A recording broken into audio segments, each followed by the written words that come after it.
حديث النور والصدق هو الداعي إلى الحق يجمعه البخاري ويهديه إلى العالمين والعاقبة للمتقين والصلاة والسلام على سيد الأنبياء والمرسلين سيدنا وحبيبنا وحبيب رب العالمين محمد وعلى آله وأصحابه ومن هدى بهديه إلى يوم الدين.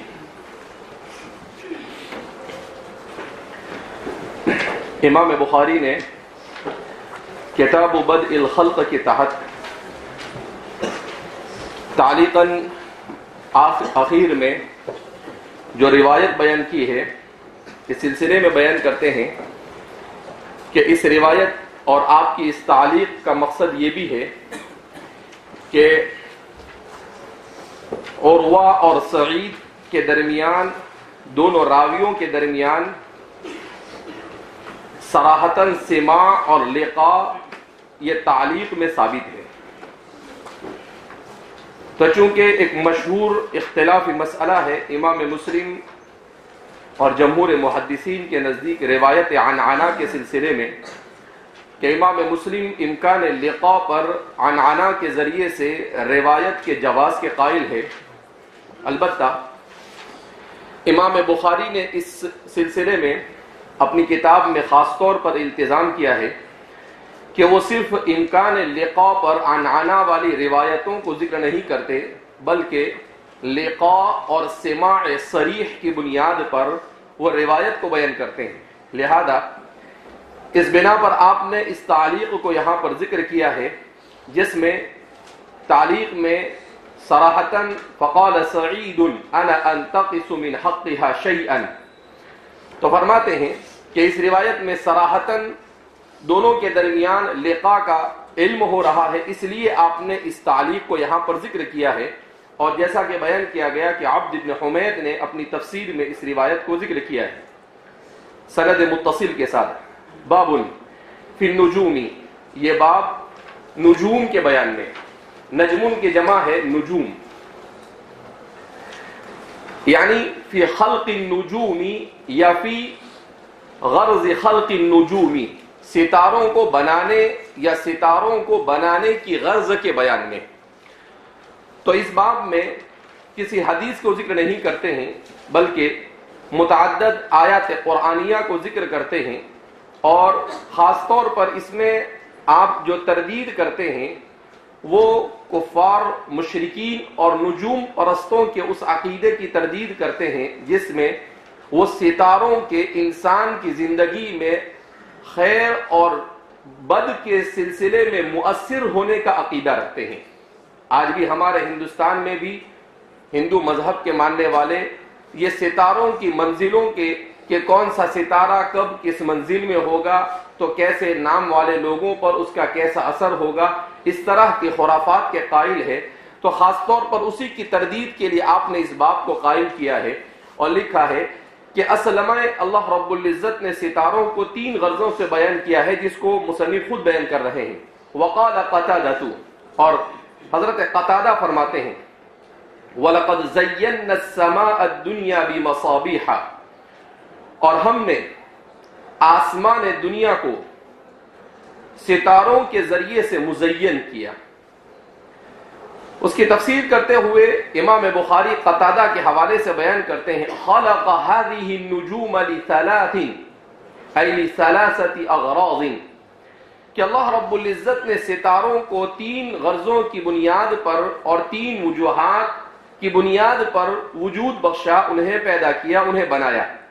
جعلها زینتا للسماء، نمبر 1 اسے آسمان کے لیے زینت بنایا کہ آدمی چونکہ اللہ رب العزت نے اسے آنکھیں عطا کی ہے اور اسی کے ساتھ ساتھ اسے دل اور عقل دی ہے، تو اس سے یہ ہوتا ہے کہ انسان جہاں پر بہت ساری خواہشات اور فطرت اور جبلت سے متصف ہے وہیں پر اس کی ایک جبلت یہ بھی ہے، اس کی ایک فطرت یہ بھی ہے کہ وہ اچھی چیزوں کو دیکھنے کو پسند کرتا ہے، وہ تزئین کو پسند کرتا ہے، وہ خوبصورتی کو پسند کرتا ہے.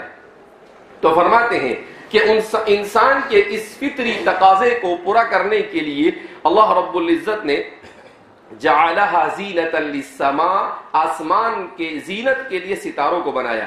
اسی لیے ہم دیکھتے ہیں شادی بیاہ ہوتی ہے، پروگرام ہوتا ہے، جو منڈپ ڈالا جاتا ہے اس میں طرح طرح کے پھول بوٹوں والی چیزیں کیا کرتا ہے، تو یہی انسان کی فطرت ہے۔ اسی فطرت کے پیش نظر اللہ نے ستاروں کو بنایا۔ وَرُجُومًا لِلشَّيَاطِينِ، اور شیاطین کے لیے اسے رجوم بنایا گیا۔ کیا مطلب؟ کہ شیاطین کو اللہ رب العزت نے یہ ملکہ عطا کیا ہے کہ یہ آسمانوں تک پہنچ سکتے ہیں۔ جب انہیں یہ ملکہ عطا کیا گیا تو شیاطین یہ کوشش کرتے ہیں کہ اللہ رب العزت کے جو احکامات حضرات ملائکہ کو دیے جاتے ہیں، ان احکامات کو ملائکہ آسمان دنیا پر زمین پر آنے سے پہلے آسمان پر ایک دوسرے سے ملتے ہیں، اور ایک دوسرے سے ملنے کے بعد وہ ایک دوسرے کو اللہ نے کیا حکم دیا ہے اور کس چیز کا مکلف کیا ہے وہ بیان کرتے ہیں۔ تو شیاطین یہ کوشش کرتے ہیں کہ ان چیزوں کو جا کر سن لے، اور سننے کے بعد پھر انسانوں کو زمین میں پر آ کر اس سلسلے میں جو نجومی قسم کے لوگ ہوتے ہیں، جو شیطانوں کو تابع بناتے ہیں، ان لوگوں کو بات میں مرچ مسالہ بنا کر ان کو دے دے، اور کوئی بات جب ان کی سچی ہو جاوے تو لوگوں کا اللہ پر اعتقاد جازم ہونے کے بجائے ان شیاطین پر اور ان نجومیوں پر ان کا اعتقاد کیا ہو جاتا ہے، مضبوط ہوتا ہے۔ تو گویا کہ شرک کی غرض سے ایسا کرتے ہیں۔ تو اللہ رب العزت نے یہ نظام بنایا کہ بہت سارے ستارے ایسے ہوتے ہیں کہ جب یہ لوگ اوپر جاتے ہیں تو حراس السما، یعنی آسمان کے جو چوکیدار فرشتے ہیں، وہ فرشتے ان ستاروں سے ان لوگوں کی پٹائی کرتے ہیں، پھینک کر انہیں مارتے ہیں۔ وَرُجُومًا لِلشَّيَاطِينِ، یہاں پر ایک سوال یہ بھی پیدا ہوتا ہے کہ اللہ رب العزت کو یہ سب کرنے کی کیا ضرورت تھی؟ دیکھو اللہ کو تو کوئی ضرورت نہیں تھی، اگر اللہ چاہتا تو شیاطین کو یہ قدرت ہی نہ دیتا کہ وہ اوپر جاتے اور اوپر تک پہنچ سکتے، مگر اللہ رب العزت نے یہ ساری چیزیں انسان کی دلچسپی کا سامان بنانے کے لیے اور انسان کے لیے بہت سارے حکمتوں اور مصلحتوں کے پیش نظر اللہ رب العزت نے یہ نظام بنایا ہے۔ ورنہ اللہ کو حراس السما کی بھی ضرورت نہیں تھی، اللہ کو ملائکہ کی بھی ضرورت نہیں تھی، اللہ کو کسی چیز کی ضرورت نہیں تھی، لیکن انسان کو تعلیم دینے کے لیے کہ جب ہم کو ضرورت نہیں ہے، ہم سب یہ کرتے ہیں، تو تمہیں ضرورت ہے، تمہیں بدرجہ اولا اسباب کیا کرنے چاہیے، اختیار کرنے چاہیے۔ وعلامات یہتدی بہا، اور اسے علامت بنایا جس کے ذریعے سے راستے معلوم کیے جاتے ہیں، یہتدی بہا، جس کے ذریعے سے راستوں کو کیا کیا جاتا ہے، معلوم کیا جاتا ہے۔ تو ان ستاروں کو پیدا کرنے کی غرض یہ بیان کی جاتی ہے کہ اس کے ذریعے سے راستوں کا پتہ چلتا ہے۔ کیسے اس کے ذریعے سے راستوں کا پتہ چلتا ہے؟ پہلے زمانے میں انسان بہت زیادہ ترقی یافتہ نہیں تھا، وہ ایک جگہ سے دوسرے، ایک ملک سے دوسرے ملک جانے کے لیے اس کے پاس معلومات حاصل کرنے کے راستے کے لیے کوئی ذرائع اور وسائل نہیں تھے۔ تو کیا کرتے تھے کہ جو ماہرین ہوتے تھے وہ ستاروں کی منزلوں کو جانتے تھے، اور ان ستاروں کی منزلوں کے مطابق اپنا راستہ کیا کرتے تھے، طے کرتے تھے کہ فلاں ستارہ ہے، اس ستارے کی نیچے ہندوستان واقع ہے، تو اب وہ کہیں سے نکلتا تو اس ستارے کو برابر کیا کرتا رہتا، دیکھتا رہتا، اور پھر اسی سمت میں کیا اپنا سفر کو جاری رکھتا تھا۔ اس طریقے سے ستاروں کے ذریعے سے زمانے قدیم میں لوگ اپنے راستوں کو معلوم کرتے تھے۔ آج بھی سمندروں میں جو راستے معلوم کیے جاتے ہیں اس کے لیے انہی ستاروں کی مدد دی جاتی ہے، اور اسی کے ذریعے سے وہ جگہوں تک پہنچنے کیا کرتے ہیں، کوشش کرتے ہیں۔ گویا کہ جیسے ہمارے زمانے کے اندر میں لوکیشن کے لیے وہ کیا کہتے ہیں گوگل میپ وغیرہ اور ارتھ گوگل وغیرہ استعمال ہوتا ہے، ایسے اس زمانے کے لوگوں کے لیے گوگل میپ اور ارتھ میپ، گوگل ارتھ وغیرہ کیا تھا، یہ ستارے تھے کہ اس کے ذریعے سے وہ جگہوں مقامات پر صحیح سالم پہنچا کرتے تھے۔ تو اس نے کہا کہ وہ علامات یہتدی بہا، اور اسے ایسی علامت بنایا جس کے ذریعے سے راستوں کی ہدایت پائی جاتی ہے، یعنی راستے معلوم کیے جاتے ہیں، صحیح سمت کی تعیین کی جاتی ہے۔ فمن تأول فیہا بغیر ذالک، امام بخاری فرماتے ہیں پس اگر کوئی شخص اس کے علاوہ کوئی اور اس کی تفسیر اور تعویل کرتا ہے، اخطأ، تو وہ غلطی کر رہا ہے، وَأَضَاعَ نَصِيبَهُ، اور وہ اپنے نصیب کو ضائع کر رہا ہے، یعنی اپنے دین کو ضائع کر رہا ہے۔ نصیب کا مطلب کیا ہے؟ اپنے دین کو ضائع کر رہا ہے۔ کیوں؟ اس لیے کہ امام بخاری اس سے اشارہ کر رہے ہیں اس بات کی طرف کہ اگر کوئی اس سلسلے میں ان تین چیزوں کے علاوہ اگر یہ اعتقاد رکھتا ہے کہ نہیں یہ ستارے ہماری زندگی پر اثر انداز ہوتے ہیں اور اس کی وجہ سے ہماری خیر اور بھلائی مقدر ہے، تو والقدر خیرہ وشرہ من اللہ تعالی، ستارے یہ مؤثر بھی ذات نہیں ہے، ان کے اندر تاثیر کا کوئی ایسا ملکہ پایا جاتا نہیں ہے۔ لہذا امام بخاری اسی کی طرف کہ اخطأ، وہ گمراہی میں مبتلا ہو رہا ہے، غلطی کر رہا ہے، وَأَضَاعَ نَصِيبَهُ، اور اپنے نصیب فی الآخرہ، آخرت میں اپنے نصیب کو ضائع کر رہا ہے، یعنی اپنے ایمان کو کیا کر رہا ہے، وہ ضائع کر رہا ہے۔ وَتَكَلَّفَ مَا لَا عِلْمَ لَهُ بِهِ، اور اس چیز میں وہ تکلف کر رہا ہے جس کا اسے علم نہیں ہے، یعنی خامخواہ جب ستارے یہ مؤثر نہیں ہے تب بھی تکلف کر کر اسے مؤثر بنانے کی کیا کر رہا ہے، کوشش کر رہا ہے۔ جب اللہ نے بتلا دیا اور اس کی تفسیر میں احادیث مبارکہ اور ہمارے سلف صالحین نے بیان کر دیا کہ اس کے پیدا کرنے کے یہ اغراض ہے، تو مزید دوسرے اغراض کو تلاش کرنے کی جس کی وجہ سے شرک اور کفر کی بو آتی ہو، انسان کو اس کی کوئی ضرورت ہے نہیں۔ وقال ابن عباس، اور حضرت عبداللہ ابن عباس رضی اللہ تعالیٰ عنہ فرماتے ہیں حشیما متغیرا، حشیم کی تفسیر پڑھتے ہیں سورہ کہف کی آیت نمبر 45 میں قرآن کریم نے کیا کہا ہے، فَأَصْبَحَ حَشِيمًا تَدْرُوهُ الرِّيَاحُ، تو فرماتے ہیں کہ اس آیت کریمہ میں حشیم کا جو لفظ استعمال ہوا ہے اس کے معنی ہے متغیرا، اس کا معنی کیا ہے، متغیرا۔ تو حشیم کے معنی عربی زبان میں اصل کیا آتے ہیں؟ اصل عربی زبان میں حشمہ کے معنی آتے ہیں کسی چیز کو توڑنا اور ٹکڑے ٹکڑے کرنا، جیسے نبی کریم صلی اللہ علیہ وسلم کے پردادا کو ہاشم کہتے تھے، وَلَيْسَ اسْمُهُ ہاشم وَإِنَّمَا اسْمُهُ عَمْرٌ، ان کا نام کیا تھا، عمر تھا، لیکن وہ ہاشم سے مشہور ہو گئے۔ کیوں ہاشم سے مشہور ہوئے؟ لِأَنَّهُ يَحْشَمُ، اس لیے کہ وہ حاجیوں کی خدمت کرتے تھے اور حاجیوں کے لیے روٹی جو ہوتی تھی اسے اپنے ہاتھ سے توڑتے تھے اور توڑ کر گوشت کے شوربے میں ڈال کر حاجیوں کو کھلاتے تھے وہ، فَاشْتُهِرَ بِحَاشِمٍ، تو وہ اسی وجہ سے ہاشم سے کیا ہو گئے، مشہور ہو گئے۔ ان کا نام کسی کو نہیں معلوم ہے، حالانکہ ان کا نام کیا ہے، عمرو ہے، لیکن ان کا نام کسی کو بھی پوچھو اچھے اچھے لوگ اس کو جانتے نہیں ہیں، تو ان کا نام عمرو ہے لیکن وہ ہاشم۔ تو اسے ہی فرماتے ہیں حشیمن، کہ قرآن کریم کے آیت کریمہ میں اللہ رب العزت نے کہا فَأَصْبَحَ حَشِيمًا تَدْرُوهُ الرِّيَاحُ، پھر وہ بالکل متغیر ہو جاتا ہے، یعنی سوکھ جاتی ہے، زمین پر جو پتے اور جو چیزیں گرتی ہے تو قرآن کہتا ہے کہ وہ متغیر ہو جاتی ہے، اور متغیر ہو کر ہوا اسے ادھر سے ادھر الٹ پھیر کرتی ہے، تفرقه، اور ہوا اسے تذروه الرياح، اسے اٹھا کر ادھر سے اسے کیا کرتی ہے، لے جاتی ہے۔ بہرحال امام بخاری یہاں پر اسے لا کر اس بات کی طرف اشارہ کر رہے ہیں کہ یہ تغیر ہو رہا ہے زمین پر، مگر اس تغیر میں ستاروں کو کوئی دخل نہیں، یہ تغیر ہو رہا ہے۔ کیسے تغیر ہو رہا ہے؟ ٹھیک ہے، اللہ رب العزت نے سورج میں حرارت رکھی ہے تو اس حرارت کی وجہ سے پتا سوکھ جاتا ہے، اور سوکھنے کے بعد زمین پر گرتا ہے اور ہوا اس کو ادھر سے ادھر کیا کرتی ہے، لے جاتی ہے، یہ ایک الگ چیز ہے۔ لیکن اسے انسان اپنے نصیب اور عدم نصیب میں اور اپنے بد نصیبی میں اسے مؤثر بذات سمجھے، یہ صحیح ہے نہیں۔ تو اسی لیے فرما رہے ہیں وَالْأَبُّ مَا تَأْكُلُ الْأَنْعَامَ، قرآن کریم کی آیت کریمہ اس کی طرف اشارہ ہے، وَفَاكِهَةً وَأَبًّا، سورہ عبس میں قرآن نے کہا وَفَاكِهَةً وَأَبًّا، تو وَفَاكِهَةً وَأَبًّا کے بارے میں بیان کر رہے ہیں کہ اب کا لفظ جو ہے یہ کیا ہے، کہ مَا تَأْكُلُ الْأَنْعَامِ، کہ جسے انعام کھاتے ہیں، ایک ہوتا ہے ابن اور ایک ہوتا ہے الاب، دونوں میں فرق ہے، بتشدید ہے یہ۔ تو فرماتے ہیں کہ اس کے معنی ہے ما تأکل الانعام، کہ عربی زبان میں اس چیز کو کہتے ہیں ما تأکل الانعام، جسے انعام کیا کرتے ہیں، چوپائے کھاتے ہیں۔ تو چوپائے جن چیزوں کو کھاتے ہیں ان چیزوں کو کیا کہا جاتا ہے، انعام، تو اب کہا جاتا ہے۔ اب سوال پیدا ہوتا ہے کہ الاب کو یہاں پر لانے کا کیا مطلب، کوئی جوڑ معلوم ہوتا نہیں، صرف کہہ دیا والاب ما تأکل الانعام والانام۔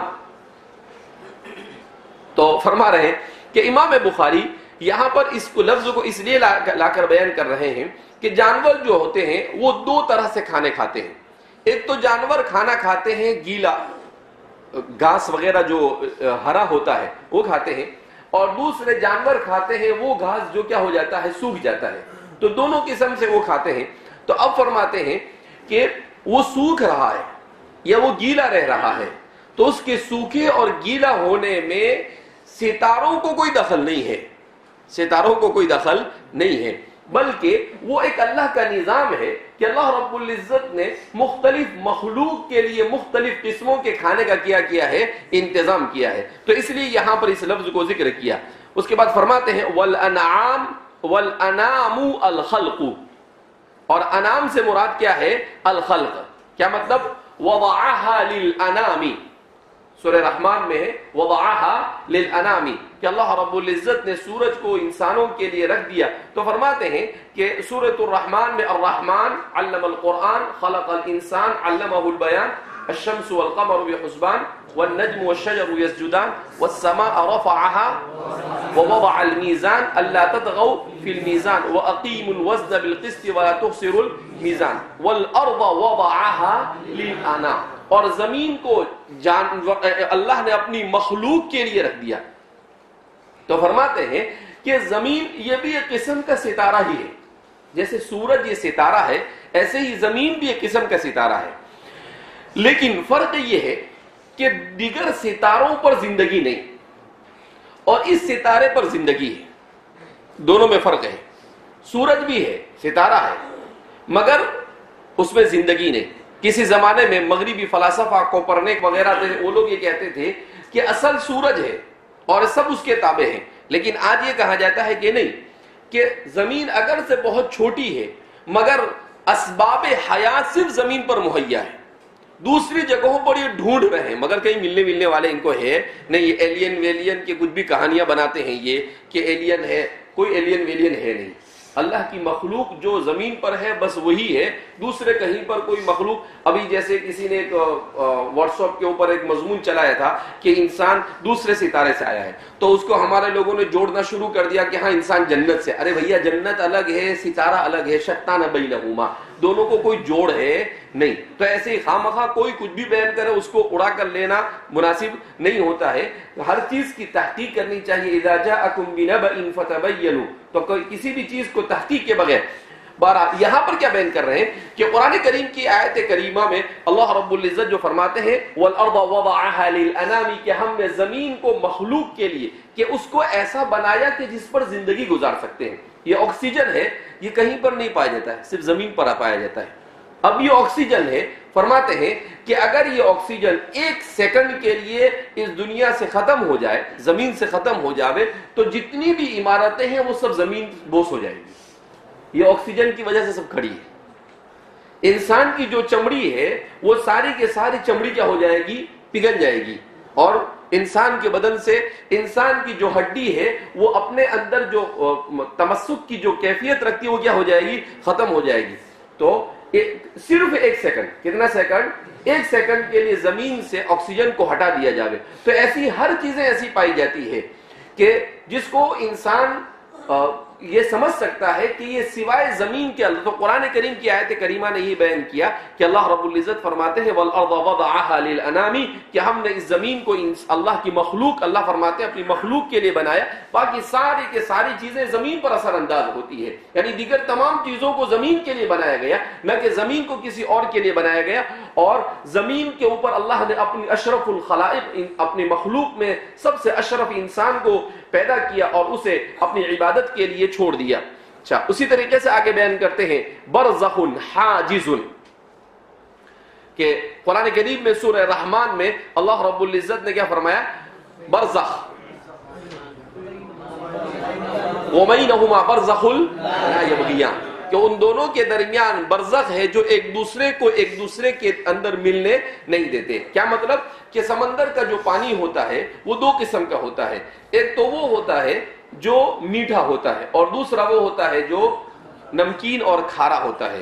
تو بہت ساری دنیا میں آج بھی بہت سارے مقامات ایسے پائے جاتے ہیں جہاں پر دونوں سمندر ساتھ میں چلتے ہیں مگر ایک پانی دوسرے پانی میں خلط ملط ہوتا نہیں. بظاہر وہاں پر کوئی حاجز نہیں ہوتا ہے مگر وہ صرف اللہ رب العزت کا حکم ہے جس کی وجہ سے وہ رکے ہوئے ہیں. تو کہا کہ اللہ رب العزت کی قدرت کی طرف اشارہ کیا جا رہا ہے کہ ایک پانی جیسی چیز کہ اگر پانی کو پانی میں ملایا جاوے تو سوال ہی پیدا نہیں ہوتا ہے کہ وہ ایک دوسرے میں خلط ملط نہ ہو مگر اللہ رب العزت نے اس کو ایسا بنایا ہے کہ وہ ایک دوسرے میں خلط ملط ہوتے نہیں. تو اس میں بھی کوئی ستارہ وتارہ اثر انداز ہوتا نہیں. یہ صرف کس کی وجہ سے ہے؟ اللہ کے حکم کی وجہ سے.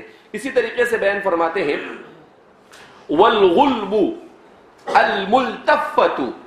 والغلب الملتفت کیا مطلب؟ کیا فرماتے ہیں کہ چھوڑ گیا کیا چھوٹا وقال مجاہد اور حضرت مجاہد فرماتے، حضرت مجاہد یہ حضرت عبداللہ بن عباس رضی اللہ تعالیٰ عنہ کے اجل تلامذہ میں سے ہیں اور خاص طور پر قرآن کریم کی تفسیر میں آپ نے بڑا کام کیا ہے. آپ کے آزاد کردہ غلام تھے مگر علم حدیث اور علم تفسیر کے باب میں بڑا اہم رول آپ کا رہا ہے. تو مجاہد کے حوالے سے بیان کرتے ہیں الفافا. سورہ نبا میں اللہ رب العزت نے فرمایا ہے الفافا وجنات الفافا. تو فرماتے ہیں کہ الفافا اس کا مطلب کیا ہے؟ ای ملتفتن، یعنی ایسا باغ جو باغ ایسا ہو جس میں گھنے درخت ہو. جنات الفافا. تو فرماتے ہیں کہ عام طور پر حضرات مفسرین فرماتے ہیں کہ الفافا اس کے معنی آتے ہیں ایسا درخت کہ جس درخت کے نیچے اگر آدمی بیٹھ جائے تو اسے سایہ حاصل ہو سکے. گھنے سائے کا وہ اپنے اندر وہ صلاحیت رکھتا ہو. تو فرماتے ہیں کہ امام مجاہد فرماتے ہیں الفافا کا مطلب انہوں نے بیان کیا ای ملتفتن، یعنی جس کی ٹہنیاں اور جس کے ورق ایک دوسرے کے ساتھ ملے ہوئے ہو. اسی سے اردو زبان میں لفافہ بھی کیا کیا جاتا ہے؟ بنایا جاتا ہے. والغلب الملتفت، کہا غلب کا معنی بھی وہی آتا ہے. تو کہیں قرآن نے الفاف کا معنی استعمال کیا اور کہیں غلب کو استعمال کیا لیکن دونوں کا معنی وہی آتا ہے. اسی طریقے سے سورہ بقرہ کی آیت کریمہ کی طرف اشارہ کر رہے ہیں فراشن. کیا بیان کر رہے ہیں؟ فراشن. کیا مطلب کہ سورہ بقرہ میں کیا کہا گیا ہے؟ والارض فراشا، اور ہم نے زمین کو فراش بنایا. ای میہادن، یعنی ہم نے زمین کو میہاد بنایا. کیا مطلب؟ کہ اللہ فرماتے ہیں کہ زمین کو ہم نے ایسا بنایا کہ جس پر انسان اور دیگر مخلوق اچھی طرح سے زندگی گزار سکتے ہیں. کیسے؟ اگر اللہ اسے لوہے کی طرح سخت کر دیتا تو انسان کے لیے اس پر چلنا مشکل ہو جاتا. انسان کے لیے اس پر عمارت بنانا کیا ہو جاتا؟ اس لیے کہ اس کو کھود نہیں سکتا تھا اور اس کے اوپر پھر ویلڈنگ کر کے عمارتیں کیا کرنی پڑتی تھی؟ کھڑی کرنی پڑ سکتی تھی. اس کو اگر روئی کی طرح نرم بناتا تب بھی انسان اس کے اوپر چل سکتا تھا؟ نہیں. تو زمین کو اللہ نے ایسا بنایا، نہ ضرورت سے زیادہ سخت ہے اور نہ ضرورت سے زیادہ نرم. وہ بیک وقت سخت بھی ہے اور بیک وقت نرم بھی ہے. اگرچہ ہمارے مناطقہ یہ کہتے ہو کہ اجتماع ضدین محال ہے مگر یہاں پر اجتماع ضدین ہو رہا ہے کہ وہ نرم بھی ہے اور سخت بھی ہے. نرم ہے اسی لیے انسان آسانی کے ساتھ اسے کھود دیتا ہے اور سخت ہے اسی لیے بلڈنگ بنانے کے بعد اس پر رک جاتی ہے. اگر یہ نرم ہوتی روئی کی طرح یا کیچڑ کی طرح تو ظاہر سی بات ہے اس پر بلڈنگ ٹھہرتی کیسے؟ تو یہ بیک وقت نرم بھی ہے اور بیک وقت سخت بھی ہے. اللہ نے اس کو بنایا ایسا ہے. تو اسی کو فرما رہے ہیں کہ اللہ نے انسان کے لیے زمین کو فراش بنایا، یعنی جیسے انسان اپنے فراش پر آنے کے پاس یعنی اپنے بستر پر آنے کے بعد سکون حاصل کرتا ہے تو زمین کو بھی اللہ رب العزت نے انسان کے سکون کے بہت سارے اسباب کے ساتھ مزین کیا. کقولہ تعالی، جیسے اللہ کا قول ہے وَلَكُمْ فِي الْأَرْضِ مُسْتَقَرٌ، کہ تمہارے لیے زمین میں ایک مدت تک ٹھہرنا ہے.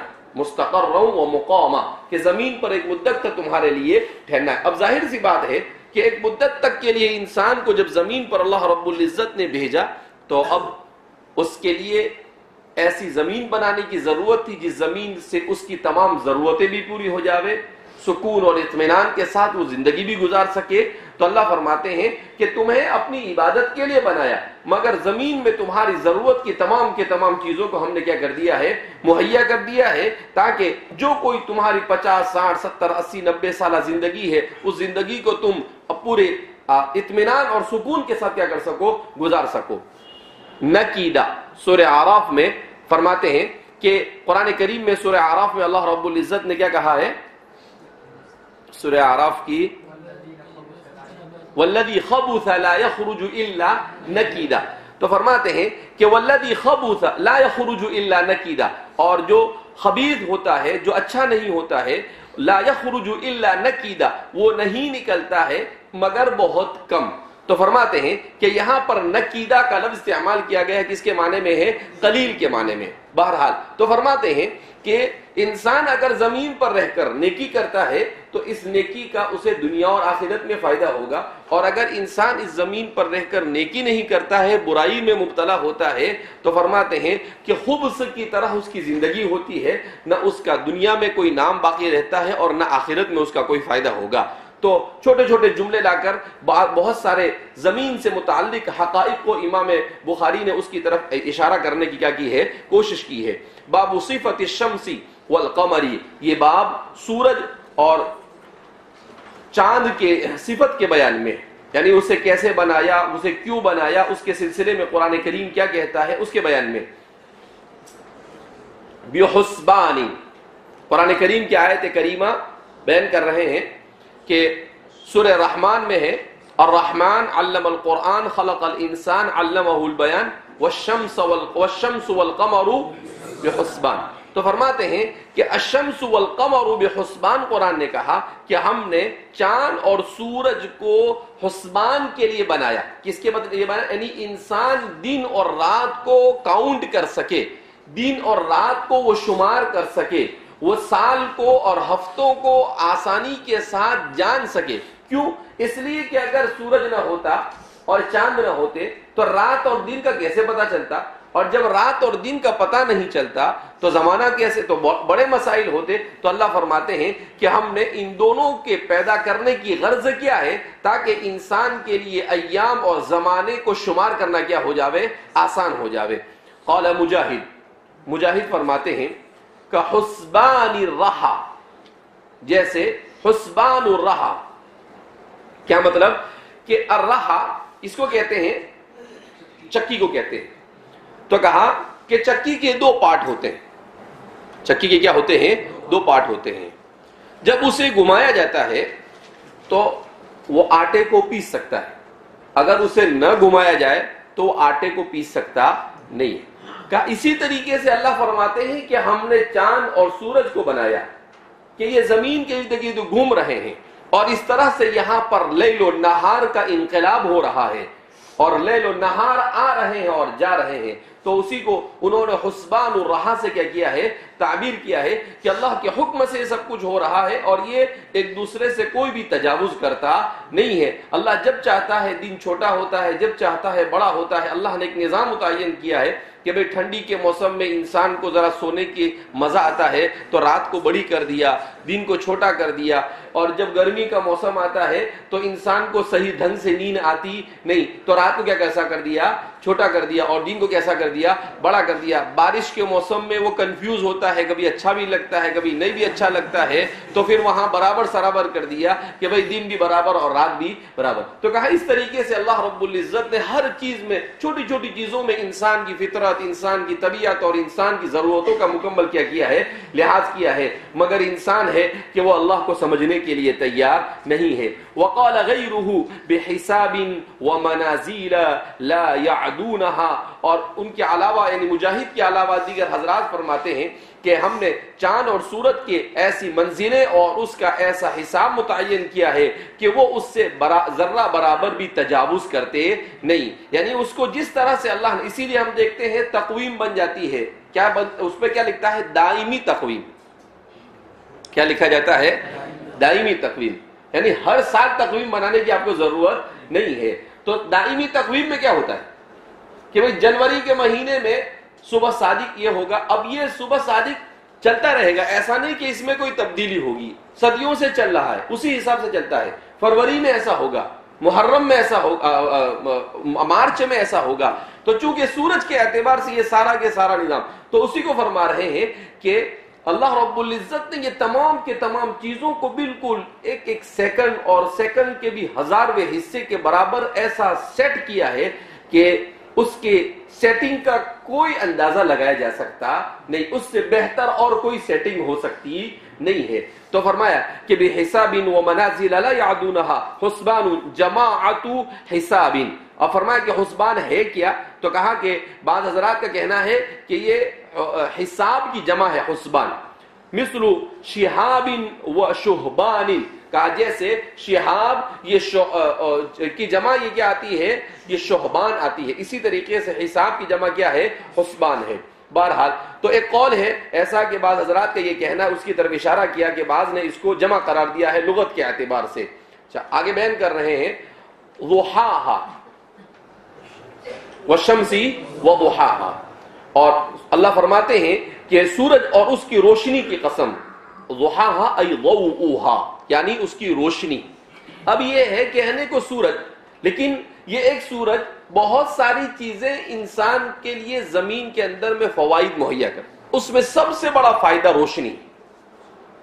تو اس سے صرف روشنی کا فائدہ نہیں ہوتا ہے، اسی سورج کی تپش کی وجہ سے پھلوں اور اناج میں رس پیدا ہوتا ہے، اور چاند کی روشنی کی وجہ سے اس میں مٹھاس اور کھٹاس پیدا ہوتا ہے. اگر سورج نہ نکلے تو صرف ایسا نہیں ہے کہ رات دن ہی کا فرق ہو جائے گا، بلکہ انسان کے پاس جو زمین پر میوجات بنتے ہیں، جتنے بھی بنتے ہیں، ان تمام چیزوں کے اندر میں رس پیدا ہونا کیا ہو جائے گا؟ بند ہو جائے گا. اور اگر چاند نہ نکلے تو رس بن بھی جائے تو اس کا مٹھاس اور کھٹاس جو ہے وہ کیا ہو جائے گا؟ ختم ہو جائے گا. تو بہرحال فرما رہے ہیں کہ ضحاہا، کیونکہ سب سے بڑا فائدہ انسان کو جو ظاہری طور پر نظر آتا ہے وہ یہ ہے کہ اس کی روشنی ہے. تو اللہ رب العزت نے اس کی قسم کھائی ہے کہ ضحا سے مراد یہاں پر ضوءھا ہے. ان تدرک القمر، سورہ یاسین میں اللہ رب العزت نے فرمایا کہ سورج اور چاند میں سے کوئی ایک دوسرے کو پکڑ نہیں سکتا، یعنی ایسا نہیں ہے، حالانکہ سب تیر رہے ہیں، فضا میں تیر رہے ہیں، مگر اس کے باوجود کبھی ایسا نہیں ہوتا ہے کہ چاند سوچتا ہے آج تو میں سورج کو حریفائی میں پیچھے کر دوں، اس کے ساتھ منافست اور مسابقے میں اتر آؤں اور اس کو کیا کر دوں؟ میں پیچھے کر دوں. کہا نہیں، اللہ رب العزت نے اسے حکم دیا ہے، بس اس کے مطابق وہ برابر کوئی ایک دوسرے سے آگے پیچھے بڑھنے کی کوشش کرتا نہیں ہے. تو کہا ان تدرک القمر، فرماتے ہیں لا یستر ضوء احدہما ضوء الاخر، کہ ان میں سے کوئی کسی دوسرے کی روشنی کو چھپاتا نہیں. ولا ينبغي لهما ذلك، اور ان کے لیے یہ مناسب بھی نہیں، اور ان کے لیے یہ روا بھی نہیں، اور ان کے لیے یہ ممکن بھی نہیں. کیوں؟ اس لیے کہ انسان کو اللہ نے عقل دی، شعور دیا، سب کچھ دیا ہے، یہ سمجھتا ہے، سب کچھ کرتا ہے، مگر اس کے باوجود وہ اللہ رب العزت کی نافرمانی کرتا ہے. اور یہ مخلوق اللہ نے ان کو کچھ نہیں دیا ہے، پھر بھی اللہ کی نافرمانی کرتے نہیں. انسان سے کئی گنا بڑے ہیں، انسان کے مقابلے میں بہت سارے فوائد اللہ کی مخلوق کو پہنچاتے ہیں، مگر اس کے باوجود وہ اس طرح کی کسی بھی اللہ کی نافرمانی والے حرکت کرتے نہیں. قرآن کریم میں کہا ائتیا طوعا او کرہا قالتا اتینا طائعین، کہ اللہ نے کہا کہ تم مجبوری کے ساتھ ہمارے حکم کے ماننے پر مجبور، اور تمہارے حکم کو مان لو چاہے مجبوراً چاہے خوشی سے. تو انہوں نے کہا ائتیا طوعا، کہ آتینا طوعا، کہ ہم تو خوشی سے مانیں گے، آپ ہمارے خالق ہیں، آپ کی بات نہیں مانیں گے تو اور کس کی مانیں گے؟ للو پنجو اس کی بات مانیں گے. تو فرماتے ہیں کہ اللہ اس آیت کریمہ میں اسی بات کی طرف اشارہ کر رہے ہیں. بہرحال آگے فرماتے ہیں سابق النہار یتطالبان حثیثین، کہ ایک دوسرے کے ساتھ برابر چلتے رہتے ہیں، ذرہ برابر بھی کوئی ایک دوسرے کے آگے پیچھے ہوتا نہیں. دن آتا ہے، رات جاتی ہے. اللہ نے جو نظام بنایا ہے کہ بھئی جنوری کی فلاں تاریخ کو فلاں ہوگا، فروری میں فلاں ہوگا، مارچ میں فلاں ہوگا، اسی لیے یہ اتنا پرفیکٹ حساب ہے کہ کسی زمانے میں خلافت بنو عباسیہ کے زمانے میں، اور بعض حضرات نے کہا بنو امیہ کے زمانے میں، ملک شام میں ایک مسجد بنائی گئی. اس مسجد میں 365 محراب بنائے گئے. کتنے؟ 365. اور انجینئر بنانے والے نے ایسے اس کو بنایا کہ 1 جنوری کو آپ کو سورج دکھے گا پہلے محراب میں، اور 31 دسمبر جب ہوگی تو سورج آپ کو دکھے گا آخری محراب میں. یعنی آپ بیچ میں کھڑے ہو جاؤ اور اسے دیکھو تو آپ کو پورا سورج دکھے گا پہلے محراب میں، 2 جنوری کو دوسرے محراب میں، 3 جنوری کو. تو اس کو ایسا اللہ رب العزت نے بنایا ہے کہ وہ ذرہ برابر بھی آگے پیچھے ہوتا نہیں. انجینئر کے لیے بھی اس کے چلنے کی مقدار کا معلوم کرنا کیا ہو گیا، آسان ہو گیا.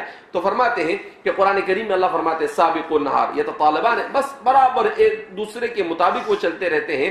نسلخ نخرج احدهما من الاخر ونجزي كل واحد منهما. سورہ یاسین کی آیت نمبر 37 ہے، جس میں اللہ رب العزت فرماتے ہیں نسلخ. تو فرماتے ہیں کیا ہے پوری آیت کریمہ؟ نسلخ منہ النہار. تو اسی کو فرما رہے ہیں کہ اس کا مطلب کیا ہے، نخرج احدهما من الاخر، کہ ایک کو دوسرے سے نکالتے ہیں. یعنی رات ہے، رات سے دن کو نکال دیتے ہیں، اور دن ہے تو دن سے کس کو نکال دیتے ہیں؟ رات کو نکال دیتے ہیں. وَنُجْزِي كُلَّ وَاحِدٍ مِّنْهُمَا، اور وَنُجْرِي، اور ہر ایک کو برابر اس کی مقدار کے مطابق کیا کرتے ہیں؟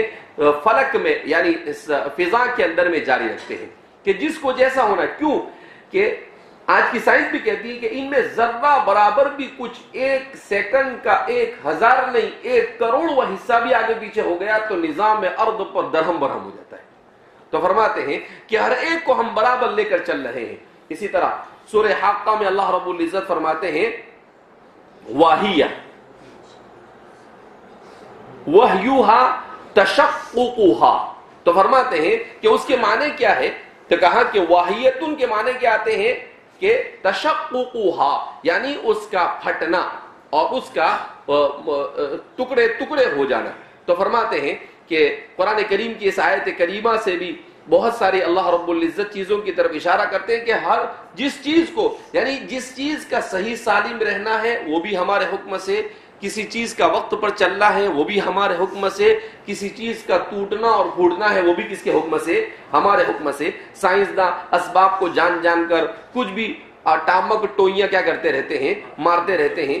امام بخاری چھوٹی چھوٹی آیت کریمہ لا کر ان سب کی طرف گویا کہ ایک قسم سے تردید کر رہے ہیں. اور جائہا یعنی زمین کے ما لم ينشق منها فهم على حافتيه كقولك على ارجاء البئر.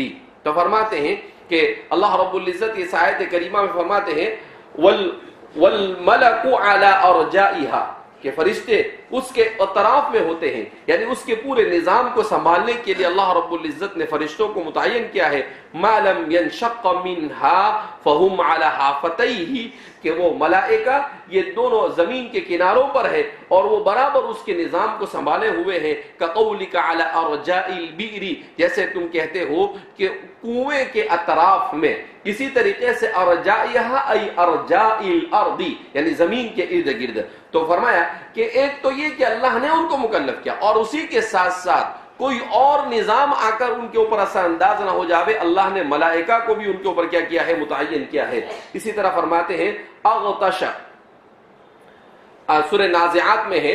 تو سورہ نازعات میں آیت کریمہ میں کیا کہ وہ اغطش لیلہ، کہ اور رات کو وہ کیا کرتا ہے؟ اس سے نکال کر اس کو چھا دیتا ہے، یعنی تاریکی کیا ہو جاتی ہے؟ چھا جاتی ہے. وَجَنَّ أَظْلَمَ، سورہ انعام میں اللہ رب العزت نے فرمایا وَجَنَّ أَظْلَمَ، یعنی وہ تاریکی آتی ہے تو وہ خود بخود نہیں آتی ہے، بلکہ سورج کے ڈوبنے کے بعد تاریکی کا آنا یہ بھی حکم خداوندی سے ہوا کرتا ہے. قال الحسن، امام حسن فرماتے ہیں کویرت تکورت حتی یذهب ضوءها، کہ اللہ رب العزت فرماتے ہیں اذا الشمس کوورت، اور جب سورج یہ اذا الشمس کوورت جب اس کی روشنی کو ختم کر دیا جائے گا. یعنی ایسا نہیں کہ یہ ہمیشہ رہے گا، جیسے فلاسفہ وغیرہ کہتے ہیں کہ یہ سورج اور چاند کیسے رہیں گے؟ ہمیشہ رہیں گے. کہا نہیں، کہا کہ جب اس کا وقت آئے گا تو اللہ رب العزت اس کی روشنی کو کیا کر دے گا؟ ختم کر دے گا. واللیل وما وسق، سورہ انشقاق میں